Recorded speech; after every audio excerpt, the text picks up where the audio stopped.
Welcome back. We're gonna make this a fun and interesting video. I've got all the latest news for you guys, and without further ado, into it. So Bitcoin right now going down, of course. We've been trading upside of this support line here on the 4-hourly, and we've now been rejected. If you zoom in here, we had this box of resistance which we've been rejected from here, right here, and now of course also went below the support line and going down. So let's zoom out for Bitcoin a bit and look at it from a few different time zones. If you look at it on the daily timeline, we can see that we're obviously trading in this bear flag pattern.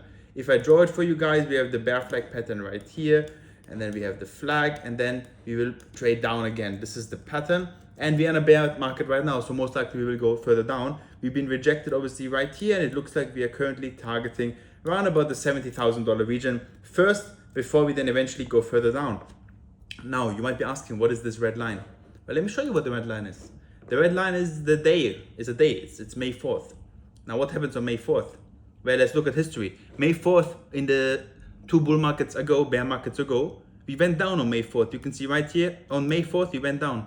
Last bear cycle, May 4th, precisely, we went down on May 4th. So there's a high likelihood that we're gonna go down again on May 4th, which is literally in like 4 days. And we already see us going down a bit. This is also because we had the FOMC meeting yesterday, and usually we always have a dump after the FOMC meeting. It has been like this for the last 8 times. Now also Bitcoin, of course, is in a bear market right now. Look at these green and red boxes that I drew for you guys. What does this mean? Well, usually in a bull market, we go up for 1,064 days. We go up from the bottom to the top.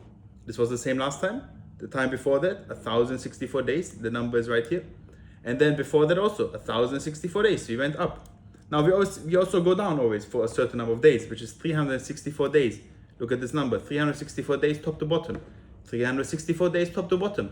Same thing happening this time. This means we will have a bottom in, well, 5th of October, if it's exactly the same number of days, which it has always been. So I would assume buy Bitcoin on the 5th of October and you're gonna buy the dip, you're gonna buy the low. So probably what will happen here is we're gonna get rejected here, go down, trade a bit sideways, go down, and then eventually I think around about $50,000 is where we could probably find our support. Look, this zone has previously acted as support, has acted as support here, it has acted as resistance here, and also as support, as resistance here and a support here. And why not? 50,000 is a nice number, it's a psychologically nice number, and makes sense for us to go down there. If I also put across the bull and bear market support bands, you can see that usually in a bear market we stay below these. So look at the last bear market, we were always below this line, and in the bull market we were always above this line. So right now it makes sense that we get rejected here and continue down, because we're just touching the bull and bear market support. Look at this, we're touching the support bands right now, right? So it makes sense that we go further down. That's my Bitcoin analysis. Now into the breaking news.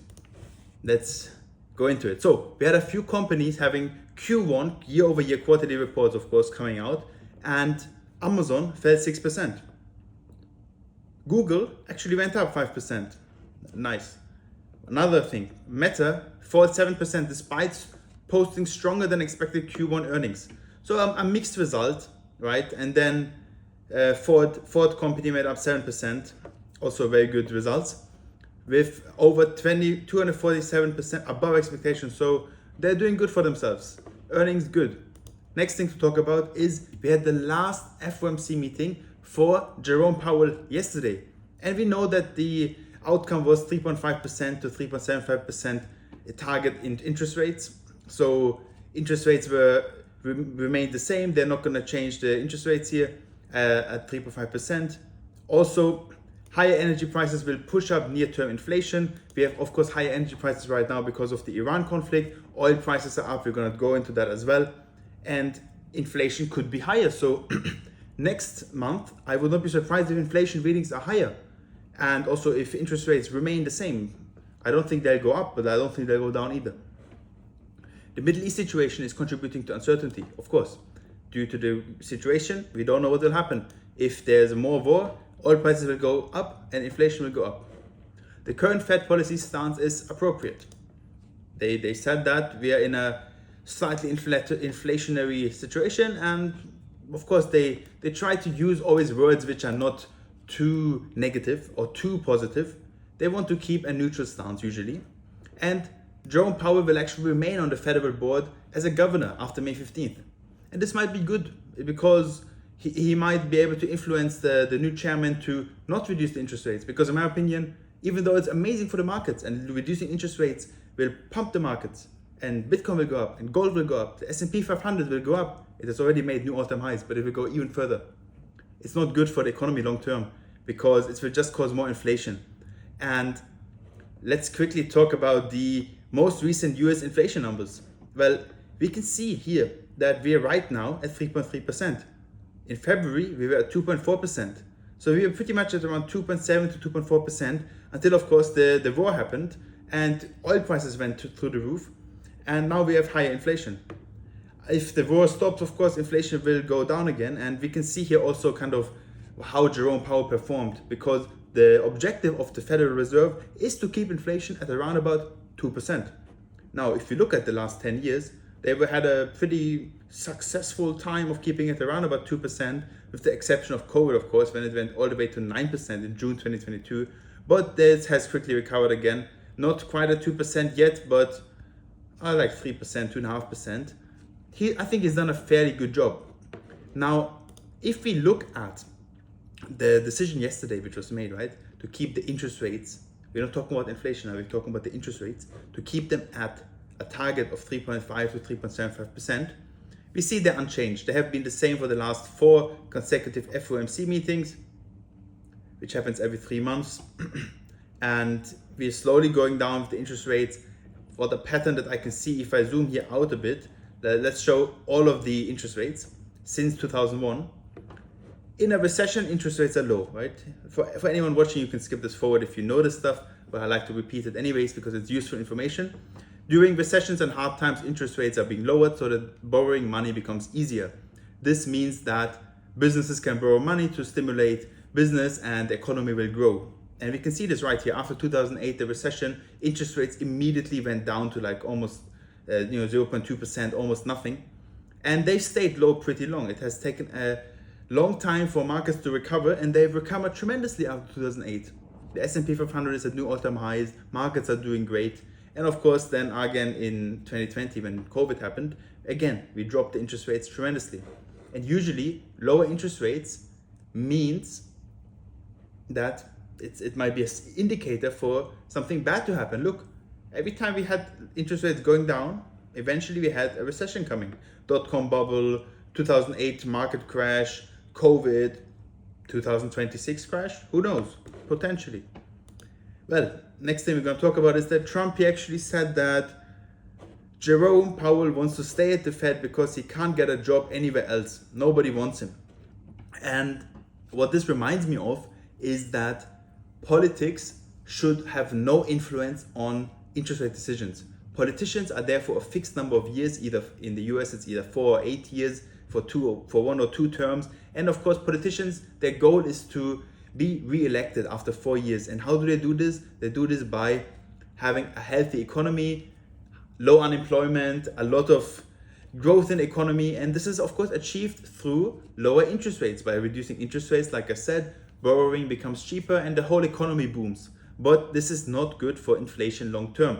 The best stance, and this is also how it is actually in the US, is to separate the Federal Reserve and the politicians from the politics, right?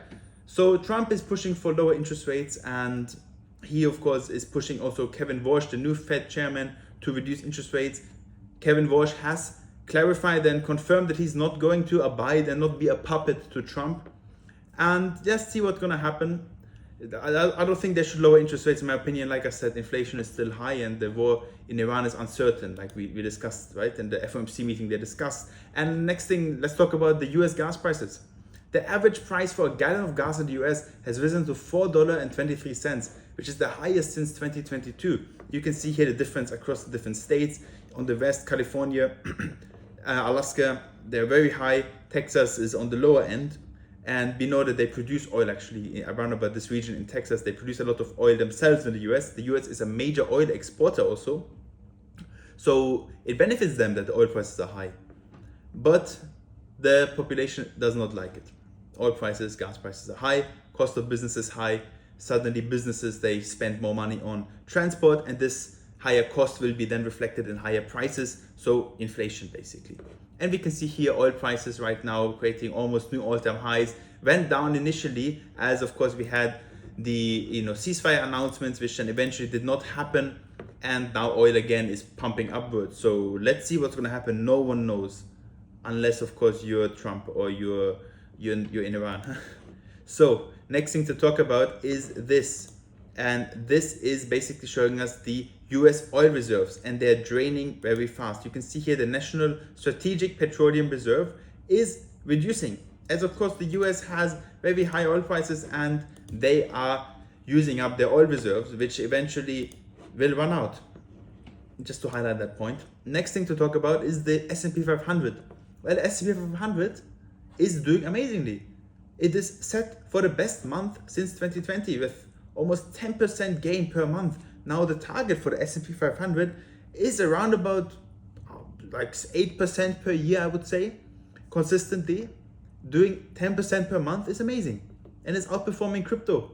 It's outperforming Bitcoin. Of course, we're in a bear market, and I've had people tell me already, just invest in regular stocks, the S&P, and you know what?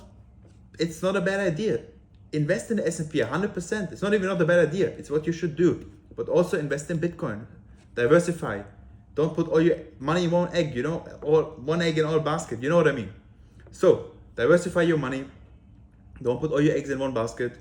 And next thing is that we can also see that the S&P 500 has a lot of growth from AI. So the semiconductor industry now accounts for almost 42% of the total market cap of the information and technology sector. And this is mainly driven by, of course, AI and semiconductors, which is just all these AI companies. Personally, I use Claude and I can really recommend it. Claude is amazing. And you can see here how the market cap of these semiconductors in the information and technology sector has reached 42%. I mean, we are in an AI boom right now. And finally, okay, I should have put this a bit earlier, but the S&P 500, like I said, all-time highs. Damn, new all-time highs. I would not be surprised if you see a correction soon. With that being said, see you tomorrow. Smash that like button.